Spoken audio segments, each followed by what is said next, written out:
she's had enough of being interrupted and talks back to one of daytime television's most outspoken hosts. Well, you're about to witness one of the most brutal verbal takedowns in The View's history, where Jane Fonda absolutely destroyed Joy Behar live on national television. This clash was so intense that it left the entire studio in stunned silence, and by the end, Joy Behar looked like she wanted to crawl under the table and disappear forever. Make sure to subscribe and drop a comment below, because this story is absolutely wild. It started like any other Tuesday morning on The View. The cameras were rolling, the audience was settled in their seats, and the hosts were preparing to welcome their guest for the day, the legendary Jane Fonda. At 86 years old, Fonda had seen it all in Hollywood, from her early days as a rising star to becoming an activist and fitness guru. She had agreed to come on the show to discuss her latest project, but what nobody expected was that Joy Behar would turn the interview into a personal attack session. As Jane Fonda walked onto the set, the audience erupted in applause. She looked elegant in a crisp white blazer, her silver hair perfectly styled, and her posture as confident as ever. She settled into the guest chair with the grace of someone who had been in the spotlight for over 6 decades. "Welcome back to The View, Jane," said Whoopi Goldberg, with genuine warmth. "It's always such a pleasure to have you here." "Thank you for having me," Jane replied with a smile. "It's wonderful to be back." But before Jane could even get comfortable, Joy Behar jumped in with her typical lack of subtlety. "So, Jane, I have to ask you about something that's been bothering me. You've been very vocal about climate change and activism, but don't you think it's a bit hypocritical coming from someone who's spent decades flying around in private jets and living in massive mansions?" The question hung in the air like a toxic cloud. The other hosts exchanged glances, clearly uncomfortable with Joy's aggressive opening. Jane Fonda's expression shifted slightly, but she maintained her composure. "Well, Joy, I think that's an interesting way to start an interview," Jane said, her voice steady but with an edge that suggested she wasn't going to be pushed around. "I've been transparent about my past and the changes I've made in my lifestyle. I've reduced my carbon footprint significantly and used my platform to raise awareness about climate issues." Joy wasn't satisfied with that response. She leaned forward in her chair, her voice getting louder. "But, come on, Jane. You can't just say you've changed and expect everyone to forget about your lavish lifestyle. You're telling regular people to make sacrifices while you live in luxury. Don't you see the problem with that?" The audience began to murmur, sensing the tension building between the two women. Jane Fonda's eyes narrowed slightly, and for a moment, everyone could see the fire that had made her such a formidable actress and activist. "Joy, I'm not sure what you're trying to accomplish here," Jane said, her voice calm but firm. "Are you interviewing me about my current work? Or are you trying to create drama for your show? Because if it's the latter, I think you're going about it the wrong way." Joy's face flushed red. She clearly hadn't expected Jane to push back so directly. "I'm just asking the questions that viewers want answered. I'm being honest here. Jane Redderlard. I'm being honest here." "No, Joy," Jane interrupted, her voice gaining strength. "You're being rude and confrontational. There's a difference between honest journalism and what you're doing right now." The other hosts sat in stunned silence as the two women faced off. Sunny Hostin looked like she wanted to intervene, while Sarah Haynes fidgeted with her notes. Whoopi Goldberg's expression was unreadable, but her body language suggested she was preparing to step in if things got worse. Joy, feeling cornered, decided to double down. "I'm sorry if you can't handle tough questions, Jane. But this is The View. We don't do softball interviews here." That comment was the spark that ignited Jane Fonda's fury. She sat up straighter in her chair, her eyes blazing with an intensity that reminded everyone why she had been such a commanding presence on screen. "Tough questions?" Jane's voice was sharp now, cutting through the air like a blade. "Joy, you call that journalism? You ambushed me with poorly researched accusations without giving me a chance to properly respond. That's not tough journalism. That's tabloid sensationalism. Joy opened her mouth to respond. But Jane wasn't finished. And furthermore, if you had done even basic research before this interview, you would know that I've been living in a smaller home for years. I've eliminated private jet travel from my personal life, and I've donated millions to environmental causes. But you didn't bother to check any of that, did you? The audience was completely silent now, hanging on every word. Joy Behar looked genuinely shocked that Jane Fonda was fighting back so forcefully. She stammered for a moment before trying to regain control of the conversation. Well, I think our viewers deserve to know about these contradictions, Joy said weakly, but her confidence was clearly shaken. Jane leaned back in her chair, a slight smile playing at the corners of her mouth. What our viewers deserve, Joy, is honest, respectful dialogue, not whatever this performance is supposed to be. The word performance hit Joy like a slap. Her face went from red to pale in seconds, and she looked around the table as if searching for support from her co-hosts. But they all seemed to be avoiding eye contact, leaving her to face Jane Fonda's wrath alone. I don't know what you're implying, Joy said, her voice getting defensive and higher-pitched. I'm not implying anything, Jane replied coolly. I'm stating it directly. You're performing right now, trying to create conflict where none needs to exist. It's beneath both of us. Joy Behar was clearly rattled. She had started this interview thinking she could intimidate the Hollywood legend. But instead, she was being systematically dismantled by someone who had decades of experience dealing with much tougher opponents than a daytime television host. Look, Jane, Joy tried again. I'm just trying to hold you accountable for your actions. Jane Fonda let out a small laugh that was more condescending than amused. Hold me accountable? Joy, you're a talk show host, not a prosecutor. And even if you were, you'd need to have your facts straight before you started making accusations. The tension in the studio was so thick, you could cut it with a knife. The cameras continued rolling, capturing every moment of Joy Behar's humiliation as Jane Fonda continued her verbal assault. Whoopi finally decided to step in, sensing that Joy was drowning and the interview was spiraling out of control. Maybe we should move on to talking about your new project, Jane. After. But Joy Behar, now thoroughly embarrassed and desperate to save face, made the worst possible decision. Instead of taking the lifeline Whoopi had thrown her, she decided to go even harder. No, wait, Joy said, holding up her hand. I think we need to address this properly. Jane, you've made a career out of being controversial. From your time in Vietnam to your various political stances, you've never shied away from stirring the pot. So why are you so sensitive now when someone questions you? The audacity of that statement left everyone speechless for a moment. Jane Fonda's expression went from annoyed to genuinely angry. She had been trying to keep things civil, but Joy had just crossed a line that couldn't be uncrossed. Sensitive? Jane's voice was dangerously quiet now. Joy, you clearly don't understand the difference between being controversial and being ignorant. What you just said proves that you have no idea what you're talking about.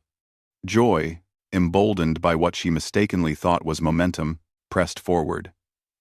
I'm talking about your anti-war protests, your comments about American soldiers. You can't just rewrite history, Jane. The studio fell dead silent. Even the crew behind the cameras seemed to stop moving. Jane Fonda sat perfectly still for a moment, and when she finally spoke, her voice had a steel edge that could have cut glass.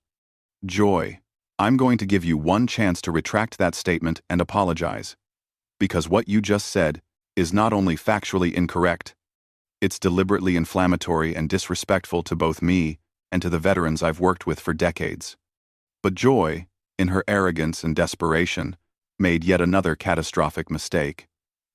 I don't need to apologize for stating facts. Your actions during Vietnam are well documented. Jane Fonda stood up slowly from her chair, and for a moment, it looked like she might walk off the set entirely. Instead, She turned to face Joy directly, and when she spoke, her voice carried the authority of someone who had faced down much more formidable opponents than a talk show host having a public meltdown. Facts. Jane's voice was controlled but deadly serious. Let me give you some facts, Joy. I spent 2 years visiting wounded veterans in hospitals. I've worked with veteran organizations for over 50 years. I've apologized repeatedly for any pain my actions caused. And I've dedicated significant portions of my life to supporting our troops. But you wouldn't know any of that because you didn't bother to research before you opened your mouth. Joy's face was now completely pale. She was realizing that she had stepped into quicksand, but instead of stopping, she kept struggling and making it worse. Well, that may be true, but the perception is still there, Joy stammered. The perception? Jane's eyebrows shot up. Joy, you're not reporting on perception. You're creating it. You're spreading misinformation and then hiding behind the excuse that it's what people think. Sarah Haynes finally found her voice and tried to salvage the situation. Maybe we should take a commercial break. Maybe we should take a commercial break. But Jane Fonda held up her hand. No. I think we should finish this conversation. Joy started it. So let's see it through. Joy looked like a deer caught in headlights. She had clearly expected Jane to be an easy target, an elderly actress who would crumble under aggressive questioning. Instead, she had awakened a force of nature who was now systematically destroying her credibility in front of millions of viewers. Joy, Jane continued, you have a platform that reaches millions of people every day. With that platform comes responsibility. You can't just throw around accusations and half-truths because you think it makes for good television. I wasn't throwing around accusations, Joy protested weakly. Yes, you were, Jane shot back immediately. From the moment I sat down, you've been making statements without basis, asking loaded questions, and now you're trying to relitigate history that you clearly don't understand. This isn't journalism, Joy. This is a hit job. The other hosts looked mortified. Sunny Hostin was staring at her hands, clearly uncomfortable with the direction the interview had taken. Whoopi looked like she was calculating how to end this disaster, while Sarah seemed to be in shock. Joy, now completely out of her depth, made one final desperate attempt to regain control. I think you're overreacting, Jane. This is just a normal interview. That comment was the final straw. Jane Fonda let out a laugh that was pure disbelief. Normal? Jane shook her head. Joy, in a normal interview, the host prepares by researching their guest. They ask thoughtful questions designed to inform their audience. They listen to the answers and follow up appropriately. You've done none of that. I did prepare, Joy said defensively. No, you didn't, Jane replied firmly. If you had prepared, you would know that I've spent the last decade working on climate documentaries, that I've been arrested multiple times for protesting environmental destruction, that I've put my money where my mouth is by funding renewable energy projects. But instead of asking me about any of that meaningful work, you chose to ambush me with tabloid-level gossip. Joy's mouth opened and closed like a fish out of water. She had no response because Jane Fonda was absolutely right, and everyone in the studio knew it. And another thing, Jane continued, her voice gaining momentum. Your approach isn't just unprofessional. It's lazy. You could have had a fascinating conversation about the intersection of entertainment and activism, about how Hollywood has changed over the decades, about the challenges facing older women in the industry. Instead, you chose to create fake controversy because you think conflict equals good television. The audience was completely silent, hanging on every word. Some were nodding in agreement with Jane, while others looked uncomfortable witnessing such a thorough professional dismantling. Joy finally managed to find her voice again, but it came out as barely more than a whisper. No, Joy, Jane said, sitting back down but maintaining her intense eye contact. You were trying to score cheap points at my expense. There's a huge difference. The weight of Jane Fonda's words settled over the studio like a heavy blanket. Joy Behar looked smaller somehow, deflated and defeated. She had started this interview thinking she was going to expose hypocrisy, and instead had exposed her own lack of preparation and professionalism. Furthermore, Jane continued, clearly not finished with her devastating critique, the way you've conducted this interview says more about you than it does about me. You've shown your viewers that you're more interested in creating drama than in having meaningful conversations with your guests. Joy tried one more time to defend herself. Jane tilted her head slightly, a gesture that somehow managed to be both elegant and condescending. Joy, there's a difference between tough questions and rude behavior. Tough questions are well-researched, relevant, and asked with respect. What you've been doing is just being combative. For the sake of being combative. The silence that followed Jane's words was deafening. Joy Behar sat frozen, clearly struggling to process the fact that she had been so thoroughly outmaneuvered by her guest. But Jane Fonda wasn't finished. She had decades of experience dealing with hostile interviews, difficult directors, and challenging situations. And she was about to use every bit of that experience to deliver a final blow that would end this confrontation once and for all. You know what the real tragedy is here, Joy? Jane said, her voice now calm but still carrying that underlying steel. You had an opportunity to have a real conversation with someone who has lived through 7 decades of American history, who has seen the entertainment industry evolve, who has been on the front lines of social movements. Instead, you chose to waste everyone's time with this performance. Joy's face was now completely drained of color. She looked around the table desperately, but her co-hosts were all avoiding eye contact. They had clearly decided that Joy had dug this hole herself, and they weren't going to jump in to help her. I think maybe we should move on, Joy said quietly, her earlier bravado completely evaporated. Oh, now, you want to move on? Jane's eyebrow arched perfectly. After you've spent the last 10 minutes making accusations and spreading misinformation, now you want to change the subject? That's very convenient, Joy. The audience was riveted. This wasn't just an interview gone wrong.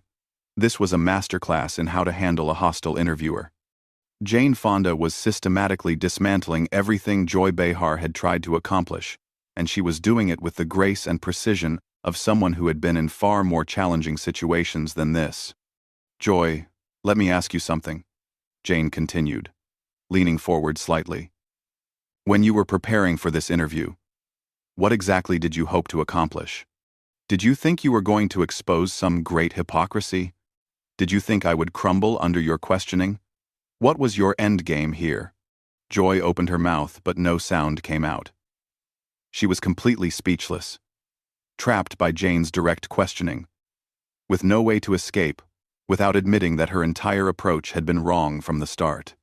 Because from where I'm sitting, Jane went on, it looks like you invited me on your show not to have a conversation, but to use me as a prop in whatever narrative you had already decided to tell your viewers. That's not journalism, Joy. That's exploitation. The word exploitation hung in the air like a bomb. Joy's hands were visibly shaking now, as she tried to figure out how to respond to such a direct and devastating accusation. I never intended to. I mean, Joy stammered. But Jane cut her off with a gentle but firm gesture. Joy, I want you to listen to me very carefully, Jane said, her voice taking on an almost maternal tone that somehow made her words even more cutting. I've been doing interviews for over 60 years. I've faced hostile journalists, aggressive prosecutors, angry protesters, and hostile studio executives. You are none of those things. You're just a talk show host who thought she could score points by being rude to an elderly guest. And that's not just unprofessional. It's sad. The audience gasped audibly at Jane's use of the word sad. It was delivered with such quiet authority that it hit harder than any shouting could have. Joy looked like she had been physically struck. Whoopi finally decided she had to intervene before things got even worse for Joy. Jane, we really appreciate you being here, and I think maybe we should wrap up this segment. But Jane held up her hand politely. Actually, Whoopi, I'd like to finish this thought if I may. Joy started this conversation, and I think she deserves to hear my complete response. Joy looked like she wanted to disappear into her chair, but Jane wasn't going to let her off the hook that easily. Joy, you mentioned earlier that I've been controversial throughout my career. You're absolutely right about that. But there's a crucial difference between being controversial because you're fighting for something you believe in, and being controversial because you don't know how to conduct yourself professionally. Jane paused for a moment, letting that distinction sink in before continuing. When I protested the Vietnam War, when I spoke out about women's rights, when I fought for environmental causes, I knew I would face criticism. I was prepared for it because I believed in what I was doing. But what you've done today isn't brave or principled. You've just been rude for no reason other than you thought it would make for entertaining television. Joy finally found her voice, though it came out as barely more than a whisper. I'm sorry if you feel I was rude. I don't feel you were rude, Joy, Jane replied immediately. You were rude. That's not a feeling, that's a fact. And your apology would be more meaningful if you actually understood what you're apologizing for. The other hosts exchanged glances, clearly uncomfortable with how thoroughly Joy was being demolished. But none of them seemed willing or able to step in and help her. Let me give you some advice, Jane continued, her voice now taking on the tone of a teacher, addressing a student who had badly misbehaved. The next time you have a guest on this show, try treating them with respect. Try asking questions that are designed to inform your audience, rather than to create conflict. Try listening to their answers instead of waiting for your next opportunity to attack. Joy nodded mutely, clearly hoping that agreeing would make this nightmare end sooner. And most importantly, Jane said, her voice gaining strength for her final point, remember that your guests are human beings, not punching bags for whatever frustrations you're carrying around. We come on shows like this to have conversations, to share our experiences, to connect with audiences. We don't come here to be ambushed by hosts who haven't done their homework. The studio was so quiet that the hum of the cameras was audible. Jane Fonda sat back in her chair, having delivered one of the most thorough and devastating takedowns in daytime television history. Joy Behar looked absolutely destroyed, her earlier confidence replaced by humiliation and regret. Now, Jane said with a slight smile that didn't reach her eyes, would you like to ask me about my actual work? Or should I assume this interview is over? 2000. Joy looked around the table desperately, but found no help from her co-hosts. Whoopi was staring at her hands, Sunny was looking at the ceiling, and Sarah was furiously scribbling notes that she probably wasn't actually reading. I think we should go to commercial, Joy finally managed to say. Jane Fonda stood up gracefully, smoothing down her blazer. That's probably for the best. Thank you for having me. And I hope you'll consider what I've said today. As the cameras cut away and the studio lights dimmed, Joy Behar sat alone at the table, looking like she had been hit by a truck. She had started this interview thinking she would expose Jane Fonda. But instead, she had exposed herself as unprepared, unprofessional, and completely out of her depth when faced with a true Hollywood legend who refused to be intimidated. The audience filed out in stunned silence, many of them shaking their heads at what they had just witnessed. It was clear that this would go down as one of the most brutal interview disasters in television history, and Joy Behar would be the one remembered as the host who got absolutely destroyed by an 86-year-old actress who refused to take her nonsense. What did you think of this absolutely brutal takedown? Have you ever seen a guest completely destroy a host like this before? Drop your thoughts in the